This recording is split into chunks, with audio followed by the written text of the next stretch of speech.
Yeah, we've already seen, we'll come back to that because you might want to have a look at the grid first, beg your pardon. Yeah, Bortolotti and Engstler on the front row, Rast and Priding on row 2. Guin and Pereira make up the third row of the grid with Stoltz and yesterday's pole sitter Miney on row 4.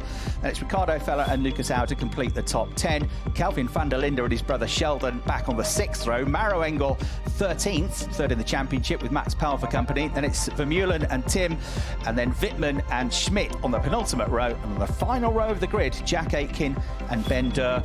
Mirko Bortolotti and Luca Engstler, the Lamborghinis on the front row of the grid, lead the charge then into turn 1. Through the shadows of the grandstands they come. Borto with a good start here. Engstler is going with him. Look at Thomas Priding as well, looking for another victory in his home race in the Porsche. He's side by side with the Lamborghini, with the BMW rather, of René Rast. He can't get through, so Bortolotti leads, Engstler second, Rast third and Priding fourth. They stay where they were. It's been a good start for Franck Pereira. He's got ahead of Arjen Guin, and Guin is now coming under fire from Arjen Miney, who was on the podium yesterday, that blue and yellow Mercedes. Bortolotti leads. Engstler's got a bit wide though, coming out of turn 3. The BMW of René Rast, the blue machine, draws alongside. He goes on the grass because he doesn't want to relent. He doesn't want to get off the throttle, and he's still accelerating here. They charge up towards turn 4, downhill now into the braking zone. The BMW's on the inside, Engstler's on the outside. You look back at them from the race leading car. And into the top 15 as we get a replay of the start from the perspective of the fans in the grandstand, Brian. Up the hill towards turn 1, you could see almost 4 abreast. Arjen Miney was looking eager, wasn't he? That was Max Powell on the outside, but lots of places could be gained on the opening lap, an awful lot to be lost.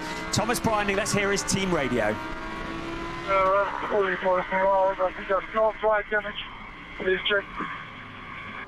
Damage. Copy, let's go. Good job. Oh, and maybe there. Absolutely together still, as you can see here, from on board with Thomas Priding. Engstler has got his elbows out, he will not give in, and he somehow holds on to that second place, and now Priding is going to try and lunge one down the inside of the BMW, which he does. Priding goes through and swoops through into third place. He knows what it's like to be involved in a battle because he's been a champion in various other categories along the way to DTM, ADAC GT Masters, Nürburgring 24-hour race winner, VW Polo Cup winner, Sirocco R Cup, so he knows all about it. René Rast getting mugged by Thomas Priding. He's got a bit of pace, hasn't he? Keeping an eye on Franck Pereira behind as well. Arjen Miney, a great start. Sheldon van der Linde taking the mark of bollards the first time of asking. Maro Engel trying to come through the field. He's going 1 place on the first lap of the race. He's up to 12th position. Look at this, muscling his way past Lucas Auer there. Was Kelvin van der Linde. That puts him up to 7th place now. So he's got his elbows out as well. Green and yellow machine of reigning champion Thomas Priding. He gets not quite close enough though, does he, coming out of turn 1 to really have a stab at the inside. You're looking back at Sheldon van der Linde now from the Ferrari of Thierry Vermeulen, so that is, and then there's a move there with van der Linde trying to get around the outside of Miney. Miney fends him off, but now van der Linde is going to be on the back foot. He's in 7th place. Arjen Guin, the Turkish driver, had a good strong 5th yesterday. Yeah, so Engel into 11th place from 13th on the grid. The BMW of René Rast has had a better run coming up the hill from turn 1. You're looking back at him now from over the shoulder of Thomas Priding. These drivers with 4 DTM championships between them, on board now with the 3-time champion. Someone could ask that chap in the grandstand to stop waving the yellow flag. It just made me jump. Right, Sheldon van der Linde into turn 2, up the hill towards turn 3. He was the quickest man on the track as he ducks to the inside of Maro Engel. Now that is going to be a drag race towards turn 4. Engel in 11th, Sheldon van der Linde in 12th place. Who is going to break the latest? Sheldon van der Linde heading towards that turn floor. They're absolutely side by side. Now the braking. Maro Engel later braking than Sheldon van der Linde, but the BMW is through. So evenly matched in terms of their pace. This is a replay of that battle between Sheldon van der Linde, but it's fractional, isn't it? He's only marginally quicker. Right, on board with Thomas Priding. He flicks across to the left. He's the last of the late breakers, Tommy Priding, but he's now having to defend from this man, René Rast, who is close enough to give him a cuddle as they go absolutely side by side through the left-hander at turn 7. And the BMW, if he holds on to that line, will have the better line for the next turn and the next braking zone. He's got there already. Through he goes over the crest before they even get to turn 9. Here's a replay. Priding just flicked to the inside, didn't he, to try and lunge at the inside. We've seen some good dummy moves from Tommy this year. Remember, absolute classic at the Lausitz ring. But this time he couldn't get through. Had to just ease off the throttle. René Rast read that beautifully. He saw exactly what was coming and pounced, carried the momentum and had the cleaner exit. or else. Right, Engstler runs wide at turn 1. René Rast draws alongside in the BMW. There's only surely going to be one winner in this battle. That Beamer is mega in a quick line, in a straight line. The BMW is on the inside line when they get to the next braking zone, and René Rast is never going to relent now. So Luca Engstler's fought hard for that second place, but René gets through, goes a bit wide on the exit to the corner, but gathers it all back together as they head towards turn 4. So René Rast now up to second place. Pick up a slipstream here. Will he turn to the left to try and make a move? Yes, he does. Up the hill towards turn 3. Then ducks back to the inside. What a move from Thomas Preining. He sells the dummy, then shuts the door on Luca Engstler. But Engstler coming back around the outside at turn 3. It's a drag race out towards turn 4. Phenomenal stuff. Holding on to that third place. Thomas Preining is not done yet.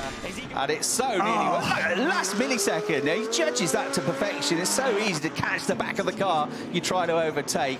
Both the last of the late breakers here. What a fantastic battle that was. And didn't he do well, Luca Engstler, to keep his cool and read the situation with Miney and Kelvin van der Linde and Guwen. So I think it's probably the right time for the Frenchman to go in, the oldest driver in the field. At 40 years of age, gets the rears changed first, then the front. Stationary time, a really good pit stop is 6.5 seconds. A bit sticky on the front right nut there, though, so that delays him slightly. And from Pereira's stationary time, as a result, is 8.6 seconds. And look at this, side by side. This time down the inside goes Thomas Preining, and he's got the position. Third place at last for Thomas Preining. Van der Linde and Lucas Stoltz rounding out the top 10, and Maro Engel in 11th place as it stands. That's what it looked like on board, and it couldn't have got much closer.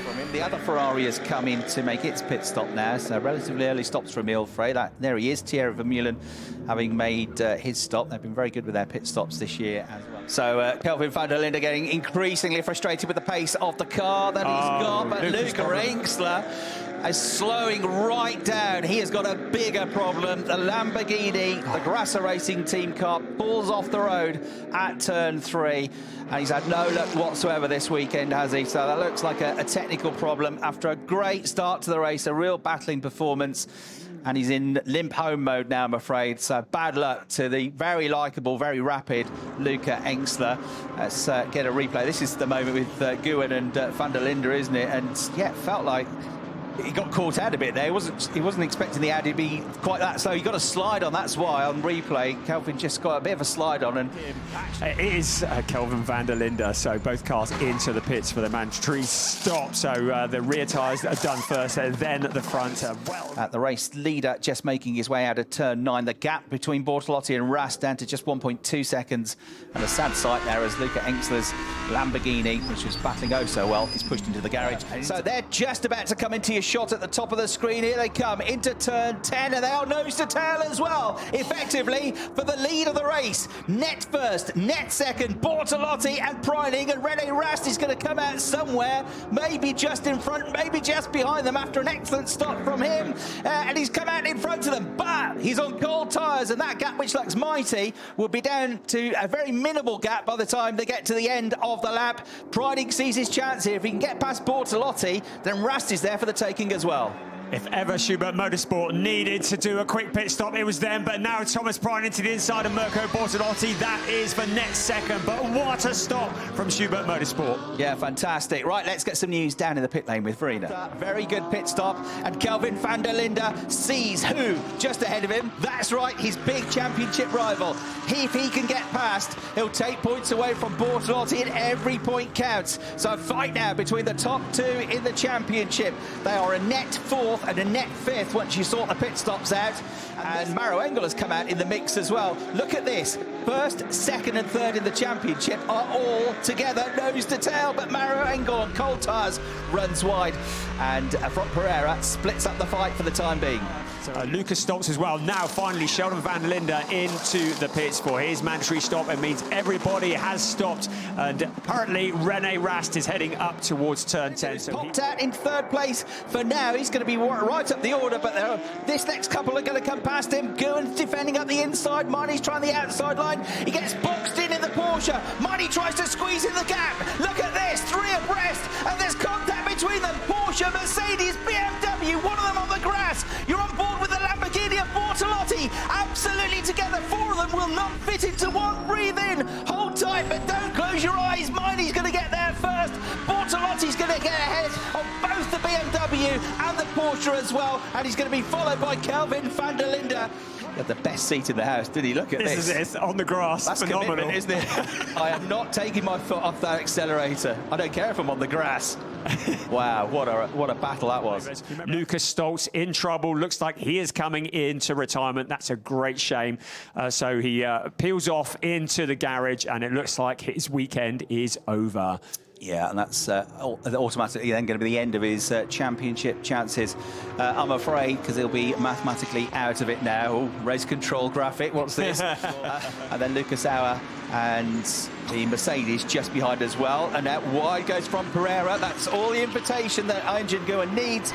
He's got one of those places back. You're on board with from Pereira now, but the Porsche ahead, and I mean just keep him in mathematically with a championship chance. You need a miracle, but you never know, do you? Right down the inside, sending it is Maro Engel at the inside of from Pereira, who is sent out wide. Engel is going to get through and into 8th place. Lucas Auer is going to try and follow his brand mate. Here's the nose of Lucas Auer's car. Then the Austrian draws alongside the Frenchman. They are oh so close here, pushing over 200 kilometres an hour at the fastest part of that back straight. On the curbs, down the inside goes Lucas Auer. And Thierry Vermeulen in the Ferrari now tries to follow. He draws alongside the onboard camera, ridden by from Pereira, but on the curbs and wide into the left-hander at turn 6 goes the Dutchman. Pereira just about fends him off for now, and then joining the party, Jack Aitken from last but one on the grid. He's the Lamborghini under pressure now from the Emil Frey Racing Ferrari, the Swiss team, the Dutch driver couldn't be any closer, and Jack Aitken now tries to send it around the outside of his teammate. Everybody at Emil Frey Racing breathes in, but what a move from Jack Aitken, just squeezes in between them all around the outside. Brilliant driving from the ex-Formula 1 racer. And guess what? Somebody else is joining the party. It's Big Marco in the BMW. Wittmann coming up fast as well. There's a souvenir bit of bodywork that flew off when Aitken and Pereira got together. I don't know whose car it came off. I think it was Pereira. But look at Thierry Vermeulen sliding around turn 9 into turn 10. That's just left a gap. Now Marco Wittmann pulls alongside the Ferrari, a drag race up the hill towards turn 1. I think Wittmann is going to have the pace. You can see him just pulling ahead, under braking in towards turn 1. Marco Wittmann is going to get that place and take it away from Thierry Vermeulen. But not quite succeeding in doing so. Vermeulen out wide. Fella coming at him. Fella, as you can see, for the last 3 laps, has pulled something like 3.5 seconds closer to him. So Fella fighting hard, helped out, of course, by the fact that Vermeulen has been stuck in this battle with Marco Wittmann.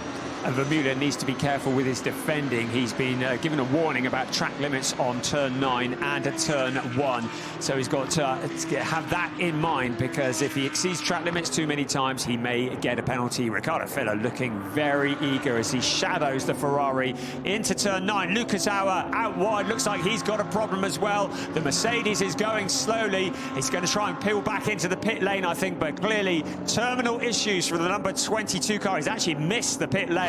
So he comes onto the pit straight past the stricken bollard, but he's missed the pit entry.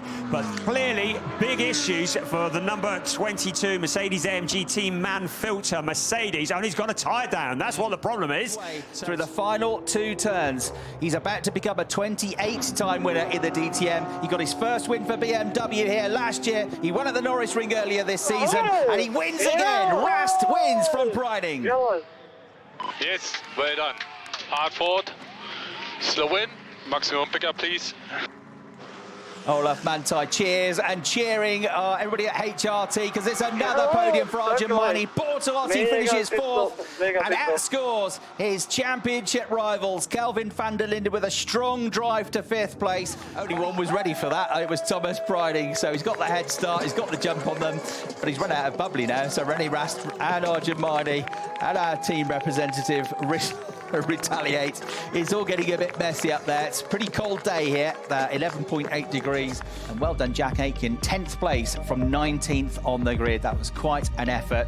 It will rude the fact that that car was heavier with the extra BOP weight for qualifying. If you had a better qualifying grid, then who knows what he would have done.